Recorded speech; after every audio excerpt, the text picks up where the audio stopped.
Welcome to another installment of the Ringside Review. This is your host, Bruce Lee. On today's episode, a quick recap of Alfredo Angulo versus James Kirkland that happened this past weekend. Also, my predictions on the Manny Pacquiao versus Juan Manuel Marquez fight coming up this Saturday on November 12th. First up, a quick recap of the fight between Kirkland and Angulo. It was a good fight. It started off, of course, Angulo banging James Kirkland out. He had Kirkland hurt in the first round, but from the second round on to the sixth round, it was all Kirkland. You can't say, well, I can't say, I think Angulo was in good shape. I don't know if he overlooked Kirkland. It didn't seem like it. It just seemed like he got gassed out, and Kirkland did the opposite. A lot of people was expecting him to gas out first, but Angulo beat him to the punch as far as being gassed out. Anyway, the first round, Angulo did take it to Kirkland, but from rounds 2 to 6, all Kirkland. He was banging him. It was a Kirkland fight, put it like that. It was a Kirkland fight. He was actually faster than Angulo, which was a little bit, not shocking, but a surprise to me. The fight, they kept it inside, banging each other, which I thought it favored Kirkland, which in the end it came out to Kirkland's advantage, as he had the TKO victory over Angulo this past Saturday in the WBC title eliminator fight in the junior middleweight division. That puts him in line for a title shot against Canelo, Saul Alvarez, but at this point, I don't think Canelo and definitely Julio Cesar Chavez Jr., those two, they don't want to see Kirkland right now.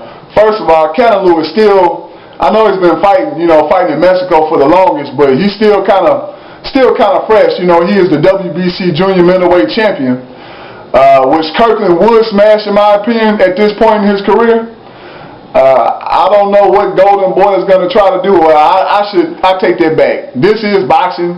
I know exactly what they're going to do. They're going to try to stall him out. Try to make James go another route, because Canelo is not ready for James right now. And on Julio Cesar Chavez Jr. part, he's just not going to flat out fight him. Of course, we all know his promoter. Now, they don't want to see Kirkland. Bottom line, they don't want to see James. I don't know what's next for him. I don't know who's out there for him to fight. The guy proved himself. Well, not to me.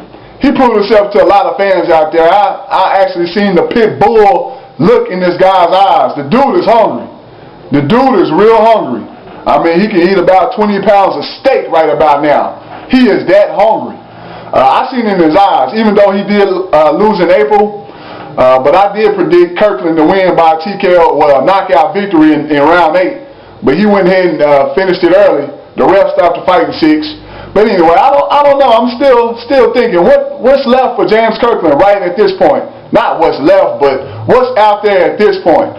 Because Canelo is not going to give him a shot. Well, I'm not going to put that on Canelo. He's still fresh, still a young cat. He's the WBC junior middleweight champion, but he's not ready for Kirkland right now. He's the champ, but he's not ready for the challenger. Same with Julio Cesar Chavez Jr. He's not that green. He's just, of course, we all know he's just getting off on his father's name, but Kirkland will smash him as well. But what's out there for James Kirkland? That's what I'm wondering. I don't know. Your thoughts, perhaps? What's out there for him? What moves can Kirkland make? But moving on. Anyway, bottom line, Kirkland by TKO in round 6 this past Saturday versus Alfredo Angulo. Next up, my prediction on the Manny Pacquiao versus Juan Manuel Marquez. Of course, we have to do the accolades on the Ringside Review first. First up, we have the WBO welterweight champion, Manny Pacquiao, 53-3-2. Of course, he is 5-0 in his last 5 with 2 KOs. And he is the WBO welterweight champion. Ranked number 1 in the welterweight division by the Ring magazine. He's going up against Juan Manuel Marquez, 53-5-1. 4-1 in his last 5 with 3 KOs. He is the current lightweight Ring Magazine champion, and he's challenging Pacquiao for his WBO title coming up Saturday at a catch weight of 144. We all know the original limit for welterweight is 147, but they signed contracts at a catch weight at 144. But anyway, this will be for the WBO welterweight championship, the third installment of this fight. We all know the first fight, Pacquiao dropped Juan Manuel Marquez in the earlier rounds, and Marquez battled back to a draw. The second fight, Pacquiao won. Another highly contested fight. The third fight, let's see. I say the first 2 rounds, this is going to be a barn burner. This fight, period, is going to be a barn burner in my opinion. First couple of rounds, they will try to throw some strategy in there, whatever game plan they came up with. By round 2, that's it. Throw everything out the window. It is going to be a straight knockout, drag out fight. I'm talking about blood and guts everywhere. Fill the house, fill the seats. This is going to be a barn burner, people. Mark my words. I will say Pacquiao wins this one by a split decision. This will be a highly contested bout. First couple of rounds, like I just want to restate, there will be some strategy involved. After that, it's going to be World War III, people, World War III.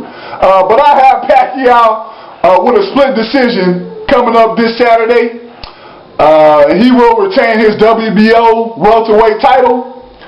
As you all know, Floyd Mayweather Jr. announced he will fight in May, and he's targeting Pacquiao. We all know that's just Floyd Mayweather Jr. style. He tries to upstage Manny anytime he can to try to agitate him. But I hope this fight does materialize.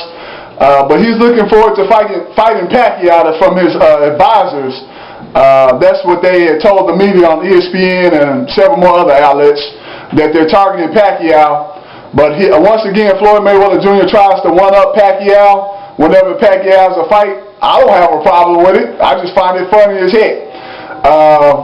But Mr. Bob Arum, please let them go ahead and take care of business in May after Pacquiao survives this fight against Juan Manuel Marquez. And Pacquiao, please take the test. That's all I got to say. Of course, we all have different opinions. I'm not here to say one opinion is better than the other.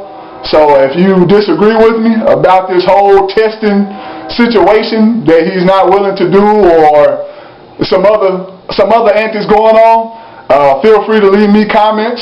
I don't mind it. We all have different opinions, but Manny Pacquiao, after you get done with Marquez, please take the test. But anyway, so a couple of side notes before I get out of here. We have Bute. He defended his IBF super middleweight title this past weekend against Glenn Johnson, which he won by unanimous decision. And I believe your boy called that one too. I called a unanimous decision. I got that one as far as the time stoppage. I got that part correct, but had both of my picks correct for last week. Looking to go another one with the Pacquiao fight with the split decision. But Bute wins. He retains his IBF championship. Tim Bradley will be in action this Saturday on the Pacquiao Marquez undercard. Yes, Mr. Houdini has reappeared. Yeah, don't even get me started on that one. I just look at you on that one. Don't even get me started with that one. Yeah, but Mr. Houdini has reappeared from his disappearing act. Anyway, and I do want to give a shout out to Pedro Sosa, the 2011 National Golden Gloves champion. After surgery, he was in stable condition. So, you know, hope he keeps his head up, keep fighting. But that's good to hear that he was in stable condition, or is in stable condition right now. And my condolences go out to the Frazier family. Rest in peace, Joe Frazier. One heck of a fighter. Not only boxer, one heck of a fighter. He didn't duck anyone out there. For you youngsters today, that's how it should be. No ducking, shucking, and jiving. Let's get in the ring. Let's beat the crap out of each other. Hey, toe to toe, man to man, or woman to woman for our female boxers out there. Let's get in the ring and do this. But rest in peace, Joe Frazier. And my condolences go out to the Frazier family. This wraps up another edition of the Ringside Review. Until next time, peace out.